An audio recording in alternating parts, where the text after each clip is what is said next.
Mark Howard. Thanks, Sarah. Always nice to be joined by one of the big forwards from Carlton, and the big Harry is with me. How are you, mate? It's great to see you. Thanks, mate. Yeah, I'm going well. Good to be here under the roof again, so can't complain. Let's talk goal kicking. My spies at Carlton tell me they can't get you off the track doing enough goal kicking. So how much do you like to do? Yeah, I like to do quite a bit. I think, obviously, it's my job to kick goals to a degree, Howie, so, yeah, I like to, whenever I can, kick as many as possible. We get a lot of chances during the session to do it, and then a lot of the forwards kind of spend some time after the designated drills to get a bit more work in. So, yeah, all the coaches are great. Ash Hansen, Luke Power, they're always out there. Well, they tell me Ash Hansen is your own personal ball boy. They say have you been talking to Brownie, I reckon? Well, maybe. He said he was watching you, and he was like a dog, Ash Hansen, just chasing your footballs around. Well, I had a couple of weeks off, Howie, with my knee, and Ash was home by 3, I reckon, this afternoon. So he was happy, but no, he's fantastic. He's been great. Hey, mate, let's walk towards 50. So at what distance are you comfortable? At what, we're 55 now, we're getting close to 50. Where are you within range on your outer limits, do you reckon, typically? Yeah, it's a good question. Probably depends a little bit on, there's a few factors, I reckon. So here at Marvel, find the ball can go a little bit further. So probably anywhere between 40 and 45 nearly, you're pretty comfortable just to snap the ball.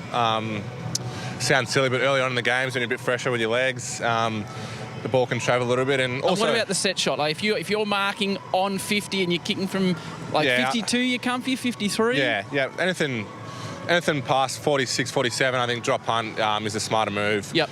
More likelihood of going in. But you see some guys like Jeremy Cameron. I always enjoy watching, he can snap it from 50. And I think I've worked out a little bit that the further back you are, the harder it is to kind of get it to come back a little bit to a degree. Right. So, because you really have to put it out there. So there's more of a chance of kind of bowling it and going off the wrong side of the boot. So and the snap itself. So you traditionally, as a left footer, sort of from this sort of 40 range, you're happy to go round the corner, but from the other pocket, you'll have the set shot. So is that a confidence thing, a feel thing?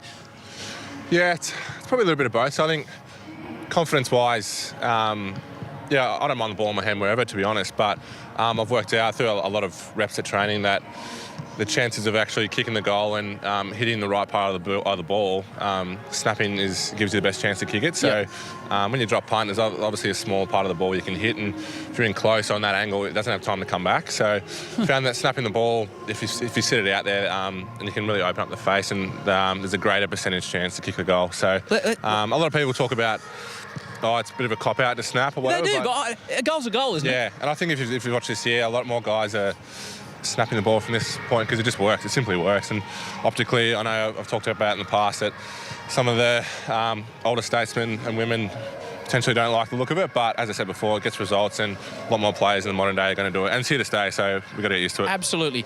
So one final one for you.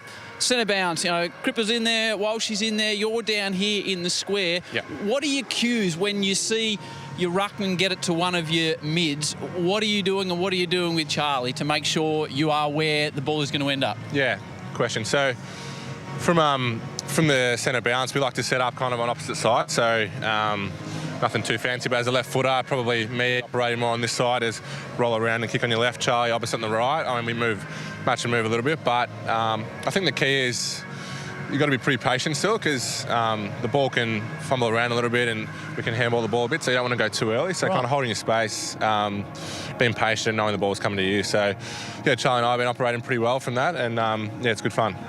And just before we let you go, as the boys, Jack Silvani giving you a wave, just giving you a bit of stick, how excited did you get? Saturday afternoon football, you're playing second on the ladder. Carlton's been absolutely flying. The crowd's in, the Blue Army is up. Yeah. Are you an excitable man at this stage? Absolutely. Obviously, every game's awesome and you love playing football, but today's got a special feel about it. Spoke during the week about it's a privilege to play in big games like this, and can't wait to see all the Blues fans here and make a lot of noise and hopefully get the win. Appreciate it, mate. Best of luck. Good man. Thanks, Howie. Charlie and Harry really are a lethal combination at the moment. They're